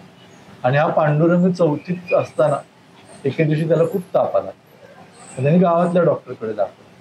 त्यांनी त्याला इंजेक्शन वगैरे दिलं. तो बरा झाला. 2-3 दिवस तो शाळेत गेला. तो शाळेमध्ये पहिल्या क्रमांकाने उत्तीर्ण होता, इतका हुशार होता. सर्व शिक्षकांचा त्याच्यावर खूप जीव. दिसायला खूप सुंदर पोरग होता त्या. आणि परत 4 दिवसांनी त्याला ताप आला. त्यांनी परत त्याच डॉक्टरकडे नेलं. असं 3-4 वेळा झालं. आणि एके दिवशी तो शाळेमध्ये चक्कर येऊन पडला. मग त्यांनी परत त्याच डॉक्टरकडे नेल्यावर त्या माणसाला थोडी डोकं चालवलं. त्याने सांगितलं की याचं डोक्याचं काहीतरी प्रॉब्लेम आहे, त्याला तुम्ही सोलापूरला घेऊन जा. आणि योगायोगाने ते त्याच डॉक्टरांकडे आले. तर त्या डॉक्टरांनी त्यांना सांगितलं की तपासल्यानंतर की याच्या मेंदूमध्ये मोठी गाठ आहे आणि ही गाठ काढली तरी हा मुलगा जाणार आणि काढली नाही तरी जाणार. काढली तर वाचण्याची शक्यता 1% आहे. काय करायचं सांगा. आणि खर्चिक खूप गोष्ट आहे, मुलगा लहान आहे, विचार करून सांगा. मग त्यांनी त्यांच्या पत्नीला सांगितलं की बाई त्यांच्यावर होती. मग त्या नवरा बायकोनी ठरवलं की नाही, आपण ऑपरेशन करू. ऑपरेशन करायचं. आशा वाईट असते, कारण 3 मुलीवर झालेला मुलगा होता. म्हणजे त्याचं ऑपरेशनच्या 5 तास आधी डॉक्टरांनी 5 तासपर्यंत काही खायचं नाही, पोट मोकळं पाहिजे. तर ते त्या चहाच्या गाड्यापाशी गेले आणि त्यांनी सांगितलं की याला फक्त काहीतरी 5 तास आधीच, आता ऑपरेशनच्या आधी खाऊ शकतो, परत खाऊ शकणार नाही. तुमच्यापाशी काय आहे का? कारण ते खेड्यातून आलेले होते, तिथं कोणी त्यांची ओळखीचं नव्हतं. मग त्यांनी तिथं वडा बनवून दिला. 10 रुपयाला 2 वडे होते आणि ते 2 वडे दिले. तर त्या मुलाने सांगितलं की आपली खूप गरिबी आहे, मी एकच वडा खातो, हे 5 रुपये परत द्या. 10 रुपये देऊ नका तुम्ही, त्याला 5च रुपये द्या आणि हे 5 रुपये तुमच्यापाशी ठेवा, मी एकच वडा. त्या चहावाल्याच्या डोळ्यात पाणी आलं. त्यामुळे काहीच नको. तुम्हाला तसं नको, फुकट नको आपल्याला. तर ते 5 रुपये त्या वडिलांनी काय केलं, ते 5 रुपये त्यांनी त्या मुलाला दिले. मग तो मुलगा म्हणाला की मी जेव्हा बरा होईल मग मी परत हे खाईन, तोपर्यंत राहू द्या. मग त्यांनी ते वडिलांच्या खिशात ठेवले. दुपारी त्याचं ऑपरेशनला नेलं. त्याचं ऑपरेशन झालं. ऑपरेशन डॉक्टरांनी सांगितलं तसंच झालं. ऑपरेशन केल्या तो कोमामध्ये गेला. आणि आम्ही जेव्हा ऍडमिट झालो तर त्यांचा 7वा-8वा दिवस होता. आणि मी जेव्हा त्यांना पहिल्यांदा भेटलो तो 13वा-14वा दिवस होता. त्यामुळे ते जिन्यात बसून सारखं पांडुरंग पांडुरंग करायचे. बायकोच्या अंगावरचं होतं नाही, ते सगळं विकून टाकलं होतं. गावातली सर्व माणसं रोज एके दिवशी शाळेतली मुलं आली, शाळेतल्या मुलांनी पैसे दिले. एके दिवशी गावातले पुढारी आले, एके दिवशी ते वाणी आले. वेगवेगळे लोक त्या दिवसाचे पैसे द्यायचे. डॉक्टरांनी पण नंतर त्याची फीस घ्यायची बंद केली. पण साधारण 21व्या दिवशी डॉक्टरांनी सांगितलं की आता याच्यापाशी काही तास राहिलेले. पण त्या दिवशी त्याच्या 3 बहिणी आल्या. तोपर्यंत त्या मुली तिथं आलेल्या नव्हत्या. मी इतकं रडताना कुणाला नाही पाहिजे. त्या 3 मुली जवळपास अर्धा तास मोठमोठ्याने रडत होत्या. शेवटी डॉक्टरांच्या मिसेस बाहेर आल्या. त्यांनी त्यांना जवळ घेतलं, कवटाळ्या छातीशी. ती आई रडत होती, तो बाप रडत होता. ते रडणारी 5 माणसं त्यांनी बाहेर नेली. त्या बापाला सांगितलं डॉक्टरांनी. मग ते मुली आणि ती आई त्यांनी पुढे पाठवली. आणि ते काही 2-1 तासात येणार होते मुलाला घेऊन. पण संध्याकाळच्या सुमारास तो मुलगा गेला. खेड्यामध्ये अशी पद्धत असते की एखाद्याचं डेड बॉडी रात्री गावात घेत नाहीत, वेशी बाहेर ठेवतात. त्यामुळे त्याचं पांडुरंगाची बॉडी पहाटेपर्यंत तिथेच ठेवली. ते वडील त्या बाळाच्या मृतदेहापाशी बसून मी तिथे बाहेर उभारून पाहत होतो. दुसऱ्या दिवशी सकाळ झाल्या झाल्या ते घेऊन गेले. मी त्या गोष्टीच्या शेवटी असं लिहिले की त्या वडिलांनी ती 5 रुपयाची नोट आयुष्यात कधी खर्च केली नसेल. आपल्याला सर्वांना पैसे सहज मिळतात, आपण खूप सहज पैसे खर्च करतो, इतके सहज पैसे खर्च करतो की आपल्याला त्याची किंमत नाही. पण जगामध्ये एका बाजूला असे लोक आहेत की 5-5 रुपये 1-1 रुपयासाठी मन मारतात. मन मारणारे लोक आपण जर पाहिले तर आपल्याला कळतं की आपण किती नशीबवान. मी ह्या 35 वर्षात ह्या अशा बायकांनी अशी माणसं पाहिलेत आणि ही लिहिण्याची ताकद मला त्या पांडुरंगाने दिली. माझे वडील त्या दिवसानंतर 2.25 वर्षांनी गेले. वडिलांना भयंकर त्रास झाला, पण ते सर्व दुःख सोसायची ताकद मला ह्या वडिलांनी दिली. की त्या माणसाने किती दुःख सोसलं असेल की बाबा एकुलता एक मुलगा गेला त्याच्या पुढे माझं दुःख काहीच नव्हतं. माझे वडील 85 वर्षाचे होते, त्यामुळे ते कधीतरी जाणारच होते. त्या ट्रॉमा मधून बाहेर यायला मला पांडुरंगच्या वडिलांनी मदत केली आणि मी लिहिलं सुद्धा त्यांच्यामुळेच. त्यामुळे मी लिहिलेली पहिली गोष्ट जी आहे ती 5 रुपयांची नोट आहे. मी तुम्हाला सगळ्यांना सांगेन की पैसे खर्चताना आपल्या आईवडिलांचा चेहरा समोर आणला पाहिजे. खूप खूप कष्ट केलेले असतात त्यांनी. आणि ठीक आहे, आपल्याला आईवडील देत असतील, पण समाजातले असे काही घटक आहेत की जे 5-5, 10-10 रुपयासाठी अंगावरचे कपडे काढतात. आपण त्यामुळे खूप सुखी आहोत.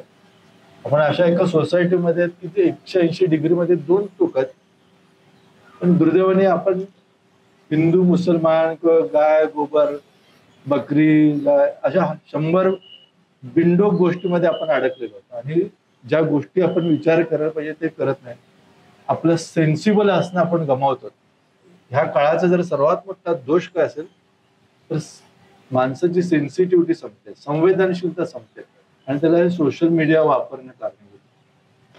सेकंदाला आपण जेव्हा आपले मूड स्विंग होतात, आपले डोपामाइन सिक्रेशन बदलतं, आपण आपलं वर्तन बदलतं आणि आपली सेन्सिटिव्हिटी लोप पावते. मग माझ्या कथा किंवा वाचणारे लोक आहेत ते रडतात. कोण करतात की वाचून आम्ही खूप रडलो, खूप त्रास झाला. मी जाणीवपूर्वक सांगते की तुम्हाला हे व्हावं म्हणूनच लिहिलंय. हे झाल्यावरच तुम्हाला कळेल की समाजामध्ये काय आहे.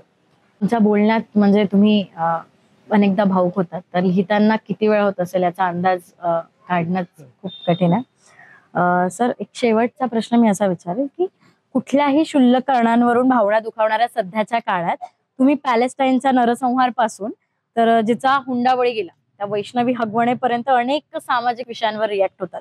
राजकीय सामाजिक भूमिका मांडायला अनेक जण कचरतात, पण तुम्ही मात्र कायम व्यक्त व्हा अशी भूमिका घेत असतात. तर कधी या गोष्टीचा त्रास तुम्हाला पर्सनली झालाय का? होतं की ट्रोलिंग होतं, पुष्कळ ट्रोलिंग होतं. मी त्यासाठी मी असं काही लोक डोक्यात ठेवले होते की काही माणसं मारायची अशी. अरे बापरे. इतकं भयंकर होतं. मी एवढी मी ताकद कमावली होती. आपल्याला जर कुणाला 2 द्यायचे असतील तर 2 घ्यायची पण तयारी ठेवली पाहिजे. ती तयारी मी ठेवलेली आहे, त्यामुळे मी लिहितो. नुसतं घरात बसून काही गोष्टी सांगून होत नाही. मी या मताचा आहे की मी जर सामाजिक विषयावर लिहित असेल आणि समाजामध्ये जर काही घडत असेल तेव्हा मी जर मौन राहत असेल तर माझ्या लिहिण्याला 0 किंमत आहे. त्यामुळे मी आताच्या काळात लिहिणाऱ्या अनेक लोकांना डायरेक्ट नावं ठेवतो, त्यांच्या वॉल्सवरती जाऊन लिहितो किंवा त्यांच्या कार्यक्रमात बोलतो की तुम्ही प्रत्यक्ष घडत असताना मौन राहता आणि नंतर लिहिता, त्या लिहिण्याला अर्थच नाही. आता शिवाजी महाराजांवर सिनेमा बनवणारे, पुस्तक लिहिणारे खूप लोक आहेत. म्हणजे त्यांनी शिवाजी महाराज हा त्यांच्यासाठी व्यवसायाचा किंवा पैसे कमवण्याचा विषय. तो प्रत्यक्षात आताच्या काळात त्या लोकांनी बोलणं खूप महत्वाचं आहे, कारण त्या काळात इतकाच वाईट काळ आहे. मग तुम्ही आता भूमिका घेत नसेल तर तुम्हाला काही हक्क नाही की त्यांच्यावरती तुम्ही लिहायला पाहिजे किंवा बनवायला पाहिजे. जर बोलणंही आहे असं जर आपल्याला म्हणायचं असेल, जसं रवीश कुमार सांगतो किंवा अनेक लोक सांगतात, अनेक जागतिक मीडियामध्ये लोक सांगतात की बोलणंही आहे, स्पीच तुम्ही स्पीक केलं पाहिजे, पण त्याच्यासाठी तुम्ही रीड केलं पाहिजे. रीड करायला जमत नसेल तर पाहिलं पाहिजे, वेगवेगळी न्यूज पोर्टल्स वाचली पाहिजेत. आणखी 10 वर्षानंतर वेब पोर्टल्सची अवस्था कशी असेल किंवा न्यूज चॅनल्स कसे असतील त्याच्याशी अपडेट राहतो. आणि मी ते सर्व खंबीरपणे सोसतो आणि ते माझी सोसायची तयार आहे. त्यामुळे मी लिहितो. इव्हन काल झालेल्या गोष्टीवरती सुद्धा मी लिहिलेलं. अनेक लोक लिहिणारे साहित्यिकामध्ये तर 90% बोलत नाहीत. ते फक्त पुरस्कार, मी पुरस्कार घ्यायलाच आज औरंगाबादमध्ये आलो, पण मी पुस्तक माझं पाठवलेलं नव्हतं, त्या कमिटीने निवडलेलं आहे. तर त्यांनी मला त्या पुस्तकासाठी पुरस्कार दिलेला. मी कुठे पुस्तक वगैरे पाठवत नाही. मी माझ्या भूमिका ठाम असतात. त्यामुळे माझा कार्यक्रम होऊन गेला की ते नंतर ह्याला कोणी आणलं तरी म्हणून त्याला विचारत, ते नंतर मला फोन करतात की तुला कोणी आणलं म्हणून ते विचारत होते. तू थोडेसे विचार मागे घेत जा किंवा नमते घेत जा. तर मी जिथं बोलवलं जाते तिथं स्पष्ट सांगते की मी ह्या विषयावर बोलणार आहे, आडकाठी होता कामा नये. त्यामुळे आपण जेवढं स्पष्ट राहू तेव्हा समोरच्याला तेवढी क्लॅरिटी येते. त्यामुळे आपल्या अंगावर येणाऱ्यांची संख्या पण आपोआप कमी होते. फक्त मी एक गोष्ट करतो की माझ्या वॉलवर येऊन जे शिवाय देतात त्यांना मी त्यांच्या भाषेत शिवाय देत नाही. मी त्या बाबतीत ह्या माणसाला मानतो आणि हाच जगाला तारू शकतो. सर, अनेक आंतरजातीय आंतरधर्मीय विवाह करणाऱ्या मुलांशी तुम्ही बोलतात, त्यांच्या पालकांनाही समजवतात. तर ते करणं आणि आत्ताचं हे जे कालचं प्रकरण आहे, विचार करायला गेलं तर 72ची ती मथुराची केस घटना आणि कालचे हे प्रकरण, म्हणजे 72 ते 2025 काहीच बदललेलं नाही असं म्हणायला हरकत नाहीये. की तिथे मथुरावर पोलीस स्टेशनमध्ये बलात्कार होणं आणि इथे पोलीस स्टेशननी त्या तिघींना कोंडून मारणं याचं वगैरे. तर तुम्ही यावर काय भाष्य करा? बेसिक कसं होतं की जेव्हा दोन धर्मातले मुलगा किंवा मुलगी एकत्र येतात तेव्हा आधी समाज काय म्हणाले याचं बर्डन खूप राहतं. लोक काय म्हणतील आणि या पायीच विरोध केला जातो. बऱ्याच अंशी पालकापैकी एकाची सहमती असते, आई किंवा वडील पैकी एक तयार असतो आणि एक नसतो, आणि जो नसतो त्याच्यावरती त्याच्या कुटुंबाचं बर्डन खूप असतं. नातेवाईक काय म्हणतील, पण त्यात ती आत्ताची जी जनरेशन आहे त्या मानाने मी असं म्हणेन की ती स्पष्ट आहे. भले त्यांना सह्यारा आवडत असेल पण त्यांचं डोकं जागेवर आहे. पण त्यामुळे त्यांना माहिती आहे की आपल्याला काय करायचं, त्यामुळे ते त्यांच्या भूमिकेवर ठाम राहतात आणि ते त्यांच्या पालकांना नमवतात आणि ते पदरात पाडून घेतात. पण ते पुढे रिलेशन मध्ये कंटिन्यू राहत नाही, हा प्रॉब्लेम येतो. म्हणजे जी कालची जी घटना आहे ती मुलगी परत आलेली आहे. म्हणजे ज्या मुलीसाठी हे सर्व केले गेले तीच परत आलेली. मग जर एखाद्या मुलीला पुढे जाऊन गोष्ट नांदायची नसेल किंवा तो मुलगाच कळालेला नसतो, बेसिक तो गाढव आहे हे लग्न झाल्यानंतर कळतं. मग 2 वर्ष त्याच्यावर फिरताना गाढव 4 पायाचा नसून 2 पायाचा आहे हे माहित असतं. त्याच्यावर फिरलं जातं आणि नंतर लक्षात येते की नाही, याला पण 4च पायाने शेपूट आहे. आणि मग ते 2 वर्षांनी परत यायचे रस्ते शोधायला लागतात किंवा घरच्यांनी दार बंद केलेले असतात. आणि अशी दरवाजे बंद झालेल्या मुली ज्या आहेत त्यांना समाज अब्यूज करतो आणि अशा मुलींना एकटं राहणं खूप जिकिरीचं होतं. ही उदाहरणं जेव्हा समाजामध्ये वाढतात तेव्हा इतर पालक अस्वस्थ होतात आणि त्यामुळे मग ते म्हणतात त्यांच्या मुलीचं काय झालं तू पाहतोस ना, हे असं बोललं जातं. त्यामुळे जे डिसिजन घेणारे असतात त्यांनी ते ठाम राहिलं पाहिजे आणि ते शेवटपर्यंत नेलं पाहिजे. असं सांगताना त्याचं उलट हेतू असं होतं की बऱ्याच वेळा फसवलं गेलेलं आहे माहिती असून सुद्धा मुली फरफटत त्याच्यावर राहतात. हो, इलाज नसतो म्हणजे, कारण चूक त्यांनी केलेली असं त्यांचं म्हणणं.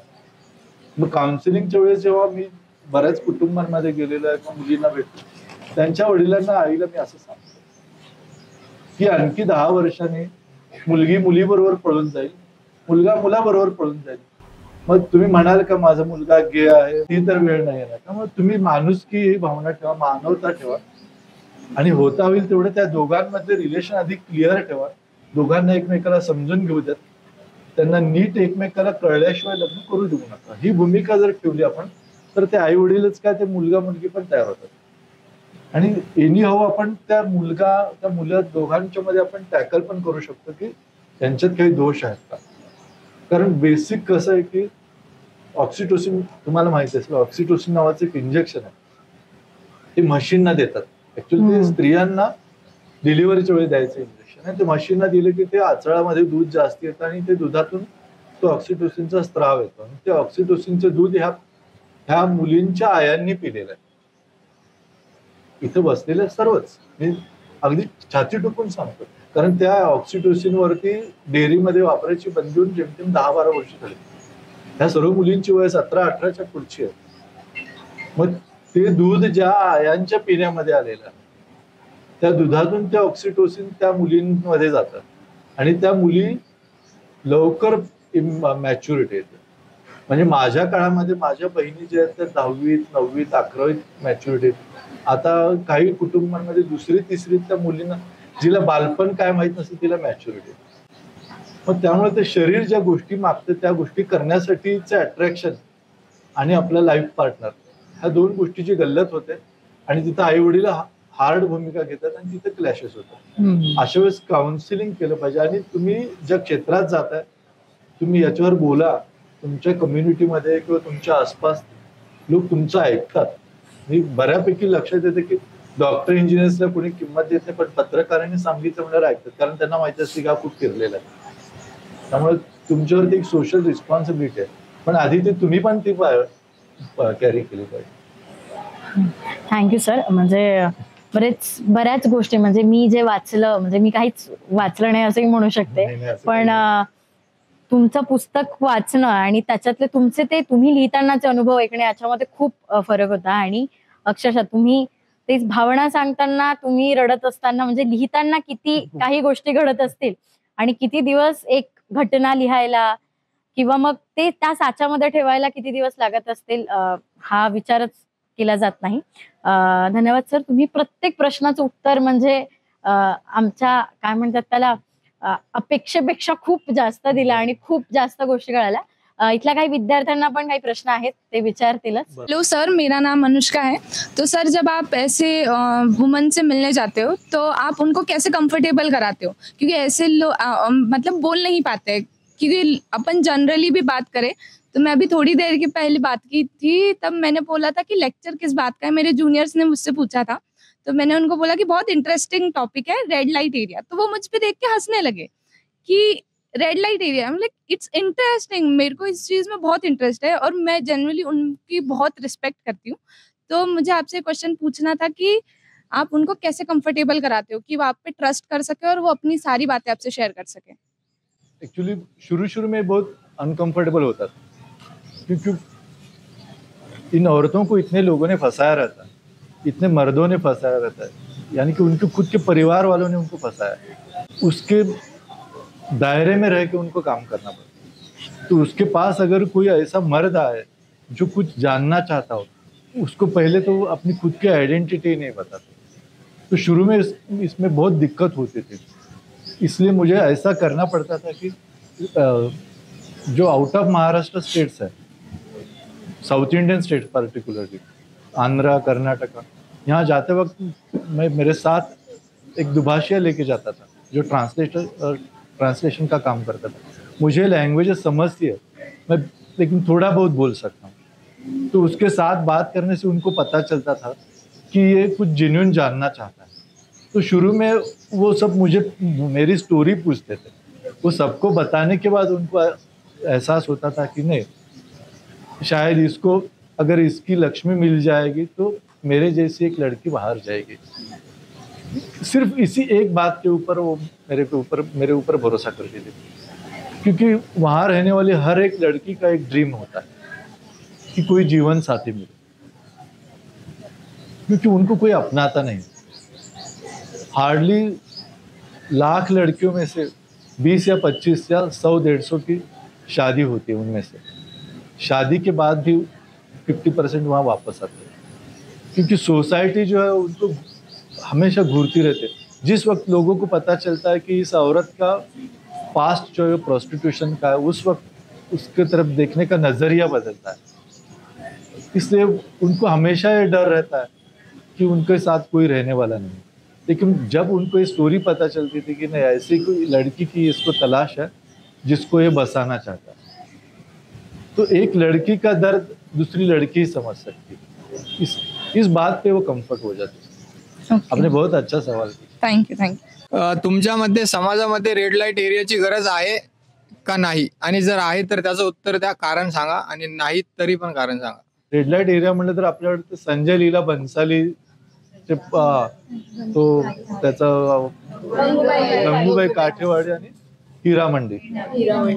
हिरा मंडी जे आहे ते पाकिस्तानमध्ये आहे, आणि ऍक्च्युली ते हिरा मंडीला त्यांनी खाली ब्रॅकेटमध्ये डायमंड बाजार असं लिहिलेलं, त्याच्या इतकं गाढव माणूस कोणी मी कॅमेऱ्यामध्ये सांगतो. कारण ते हिरजी नावाच्या माणसाने, व्यापाऱ्याने बसवलेली मंडी होती ती, आणि तिथं पूर्वी धान्य व्यापार चालायचा. परंतु तिथली हालत इतकी खस्ता होत गेली की तिथं लोकांनी बायका सुद्धा आणून विकल्या, आणि तिथं नंतर त्या बायका वसवल्या. मग त्या हिरजीनी वसवलेली ती मंडी होती, म्हणून ती हिरा मंडी आहे. तर या माणसाने असं लिहिलं की ते डायमंड बाजार, आणि त्याने ते महालच्या महाल असे दाखवले ते हिरा मंडीमध्ये. ऍक्च्युली ते अत्यंत वर्स्ट कंडिशन मध्ये राहिलेल्या आहेत बायका. आणि सेकंडली त्यांनी जो गंगूबाई काठियावाडी बनवलेला आहे, त्या बायकांच्या नशिबात इतके चांगले लाईफ येत नाहीये की ते तशा नाचू शकत नाहीत ते सिनेमामध्ये जसं दाखवलं तसं. प्रत्यक्षातली ब्रॉथेल्सची लाईफ खूप कमी सिनेमामध्ये, नाहीच म्हणलं तरी चालेल, इतकं हार्ड लाईफ आहे ते. पण जेव्हा आपण एक सोसायटी म्हणून विचार करतो तेव्हा आपल्या डोक्यात मुळात तिथं काय हेच माहिती नसतं. आपण आपल्यापाशी आलेल्या लिटरेचर आणि मूव्हीज किंवा न्यूज मीडियामध्ये येणाऱ्या गोष्टीवरून आपण ते ठरवतो की ही लोक कसे आहेत, ही वस्ती कशी आहे, इथल्या बायका कशा आहेत. ऍक्च्युली तिथल्या बायका खूप चांगल्या आहेत, त्या मनाने इतक्या चांगल्या. त्यांची फक्त एक गोष्ट मागणी आहे की तुम्ही आम्हाला सन्मान द्या, आम्हाला रिकग्नायझेशन, तुम्ही आम्हाला घरात घ्या असं ते म्हणत नाहीत, किंवा तुम्ही आमच्या दारात आहे असं पण ते म्हणत नाहीत, किंवा तुम्ही आम्हाला कौतुक करा पण नाही, ते एक माणूस म्हणून पहा. पण अपार्ट फ्रॉम दॅट त्या गोष्टी आपल्याला पाहिजे की नाही पाहिजे जर आपण असं ठरवायला गेलो तर जोपर्यंत स्त्री आणि पुरुष आहे, जोपर्यंत वासना आहे, कारण वासना ही दोघांमध्ये पण आहे, पण स्त्री तिच्या वासनेचं शमन पूर्वी करत होती. पण आत्ताचे जर 2-3 वर्षातले तुम्ही जर बातम्या पाहिल्या असेल तर नवऱ्याला मारायचं आणि त्याची पोटगी घ्यायचं आणि बॉयफ्रेंड बरोबर लग्न करायचं, हा एक ट्रेंड आहे. हा कशामुळे आला की त्या स्त्रीला इतकी वर्ष दाबून ठेवलेलं आहे, ती तुमची जनरेशन आणि तुमच्या पुढची जनरेशन नाही ऐकत, ती ते नाही ऐकणार. मग त्याच्यातून तो स्फोट अजून होणार आहे. मग त्या काळामध्ये हे आणखी डिस्पर्स होईल, पण हे बंद नाही होणार. ते माझ्या किंवा कुणाच्या म्हणण्यावरती थांबणार नाहीये, कारण हे जगातल्या सर्वात प्राचीन बिझनेस आहे, म्हणजे सुरुवातीच्या आदिम व्यवसायांपैकी एक आहे.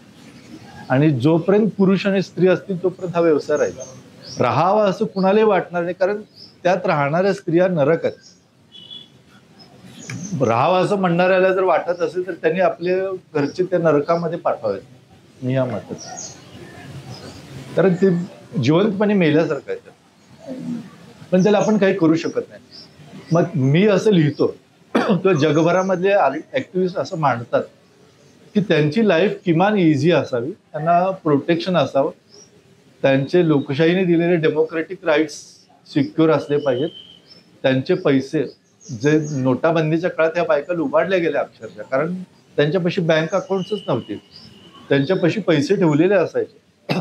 अनेक लोकांनी त्याचे फायदे घेतले, बँकेत जाऊन बदलून आणतो सांगून पैसे घेऊन गेले, कोणी पैसे दिले नाही, अक्षरशः नागवल्या गेल्या त्या बायका. तेव्हा म्हणजे लोक वेगवेगळ्या पद्धतीने त्यांना लुबाडतात, त्यांना सिक्युरिटी नाही आहे, त्यांना कुठली डिग्निटी नाही आहे. एक ह्युमन बिईंग म्हणून त्यांच्याकडे पाहिलं जावं. इतकं जरी केलं आणि त्यांना काही सिक्युरिटी दिली तर ह्या व्यवसायाचं स्वरूप बदलू शकतं. ह्या व्यवसायाचं स्वरूप बदललं पाहिजे. कसं आहे की एखादी गोष्ट झाकून ठेवलेली असली की त्याची उत्सुकता जास्त असते. तुम्ही जर पहा म्हणजे की पॉर्नच्या बाबतीत पण बघा, या आताच्या काळामध्ये जे वेब सिरीजेस येतात ह्या 2 वर्षाच्या 2024 आणि 25, त्यात न्यूडिटी तुलनेने खूप कमी आहे. जी OTT प्लॅटफॉर्म आल्याला जे न्यूडिटी असायची किंवा शिव्या असायच्या, तुम्ही जर मिर्झापूरचं फर्स्ट सीझन पाहिलं असेल तर त्यात खूप शिव्या होत्या, भयंकर, म्हणजे दर 5 मिनिटाला शिव्याच. सुरुवातीच्या मराठी OTTला सुद्धा शिव्याच आहेत, पण जसजसं ते प्रगल्भ होत गेलं शिव्या कमी होत गेल्या, न्यूडिटी कमी होत गेलेली आहे. हे का झालं? कारण ती गोष्ट कळून चुकली आणि त्यातलं एक्सपोजर संपलेलं आहे. मग आता ते हिडन टाईपने दाखवतात. हे ह्युमन नेचर आहे, म्हणून ते झाकले पण संपलं पाहिजे. मी हे लिहिलेलं आहे अनेक ठिकाणी, हे जे झाकले पण आहे ना ते संपलं पाहिजे. आणि हे काय आहे हे लोकांना कळलं पाहिजे. इस्लामी लोकांच्या कॉन्फरन्सेसला मी जेव्हा जातो तिथे हे सांगतो की तुम्ही तुमचा धर्म झाकून मस्जिदीत ठेवलेला आहे, त्यामुळे लोकांना ह्याच्याबद्दल मिसकन्सेप्शन्स आहेत. त्यामुळे रायटिस्ट लोकांना संधी मिळते की हे इथं बसून काहीतरी परसेप्शन बनवतात. तुम्ही ओपन करा, लोकांना तुमच्यापर्यंत येऊ द्या, तुमचा धर्म कळू द्या, तुमच्या धारणा कळू द्या, तसं ही गोष्ट आहे. हे कळलं पाहिजे. हा बिझनेस म्हणजे काय, हा बंद नाही होणार, मला नाही होत. माझा प्रश्न असा आहे की तुम्ही आता ज्या वेश्या व्यवसायाचं जे चित्रण तुम्ही सांगितलं किंवा त्यांच्या ज्या समस्या आहेत, त्यांची अवस्था आहे, डॉक्युमेंटरीज मधून दाखवली जाते, मूवीज मधून दाखवली जाते, मग यावरती उपाय काय आहे तुम्हाला वाटतं? समाजाची मानसिकता बदलणं किंवा शासनाकडून काही पावलं उचलणं किंवा आणखी काही? मायबाप सरकार लाडकी बहीण नावाचं एक गाजर दाखवून निवडून आलेलं आहे आणि हे पूर्वीपासून वेगवेगळे सरकार असेच फंडे लावून आलेलं असतं. त्यामुळे ते प्रत्येक गोष्ट जी आहे ते मतपेटीशी निगडीत असते. त्यांना कुणालाही आहे काही प्रमाणात ते जनतेसाठी काम करतात आणि ते काम दाखवून पुन्हा 5 वर्षांनी मतं मागायला येतात. जर सर्वांनाच नोकऱ्या मिळाल्या, सर्वच जर शहाणे झाले तर त्यांच्या मागे पळणार कोण आहे? त्यामुळे ते आपल्याला कधीही शहाणे करणार नाही. आपल्याला शहाणं व्हायचं, बघण्याचा आपला दृष्टिकोन जो आहे समाजाचा तो बदलला पाहिजे. एक माणूस म्हणून आपण पाहिलं पाहिजे. मी असं म्हणत नाही की लगेच नेदरलँड्स मध्ये जे आहे एम्स्टरडॅमला म्हणजे की तिथं ओपन बिझनेस आहे, ते विंडोज टाईप विंडो शॉपिंग सारखे असते. कार मधून जातो आपण, त्या खिडकीत उभ्या असतात, दारात उभ्या असतात, सेमी न्यूड असतात, फुल न्यूड असतात. तुम्ही ते ओपनली चालतात आणि त्या मुली चांगल्या कुटुंबातल्या आहेत, त्यांना तिथे डिग्निटी आहे.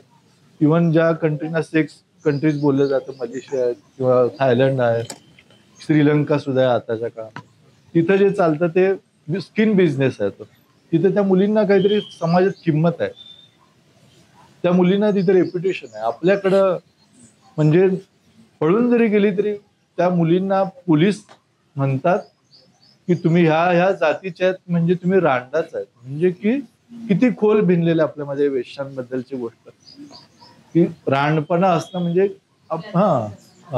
आणि ते जातीशी निगडीत केलेलं आहे. आणि वाईट गोष्ट अशी की ह्या सर्व व्यवसायामध्ये खालच्या जातीतल्या स्त्रिया जास्त असतात. मी फक्त एकाच उच्चवर्णीय उच्च जातीय स्त्रीला भेटलो, ती म्हणजे सुरेखा बिष्ट.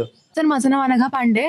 म्हणजे अशा खूप बायका असतील ज्यांना हे करायचं नसेल आणि तुम्ही खूप लेडीजशी भेटलात, तुम्हाला काही तुम्ही त्याची हेल्प केली का याच्यातून बाहेर निघायला? की यार आता तू म्हणजे काही हेल्प केली का की तुम्ही याच्यातून बाहेर कशी निघू शकता आणि काय? बरं, काही मुलींची लग्न करून दिली आणि आता ते व्यवस्थित नांदतायत सुद्धा आणि त्यांचे संसार व्यवस्थित आहेत. पण काहींना मी मदत करू शकलो नाही. मी याच्यामध्ये की जे नंतर, कारण ते पॉस्कोशी रिलेटेड गोष्टी आहेत, ते आम्ही पुस्तकात सुद्धा लिहू शकलेलो नाही. फक्त चॉकलेटची बार्बीची एक गोष्ट त्याच्यामध्ये लिहिलेलं आहे. ते फारच दुःखद आहे. ते त्याला मी काहीच करू शकलो नाही. मी माझ्या समोर त्या गोष्टी होताना पाहिल्या, मला ते गिल्ट आहे, मी त्या बाबतीत काही करू शकतो नाही. म्हणजे ते फारच दुःखद आहे. तुमचं पॉईंट करेक्ट आहे की असं कधी झालेलं आहे की काहींना मदत करू शकतो, पण मदत करू शकलेल्याचं प्रमाण खूप कमी आहे आणि नुसतं ज्याला प्रेक्षक म्हणून गेलेलं अशाच ठिकाणच असतं. म्हणजे प्रामाणिकता असली पाहिजे माझ्या सांगण्यात. मी असं सांगितलं नाही पाहिजे की मी खूप मदत केलेली. माझं मदतीचं प्रमाण पुष्कळ कमी आहे. मी पोलिसांना वगैरे पुष्कळ मदत म्हणजे टिप्स दिलेले आहे, NGOना माहिती दिलेली आहे, पण वैयक्तिकरित्या मी खूप कमी करू शकलेलं आहे. पण जितकं केलं त्याचं मला थोडंफार सॅटिस्फॅक्शन आहे, पण त्याच्यापेक्षा जास्त गिल्ट आहे की काही लहान मुलींच्या ह्याच्यामध्ये मी काही करू शकलो नाही. ते मला कायम ते माझ्या बरोबरच जाईल.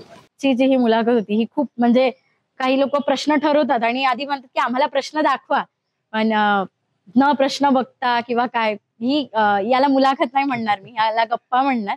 आणि बऱ्याचशा गोष्टी मला कळाल्या. काय गोष्टी तुम्ही म्हणजे जेवढं साहित्य विश्वात जेवढं तुम्ही लिखाण केलेलं आहे, ते लिखाण करताना काय अडचणी, काय भावना ठेवून तुम्ही लिखाण करता हे कळलं. म्हणजे तेव्हाच ते आम्ही वाचताना आमच्या डोळ्यातनं अश्रू का गळतात हे मला आता कळलं. हा, म्हणजे तुम्ही स्वतः रडताना लिहित असतात आणि मग आम्ही वाचताना ते आमच्या डोळ्यातनं अश्रू काढतात. असं तुमचं ते विस्तृत लिखाण.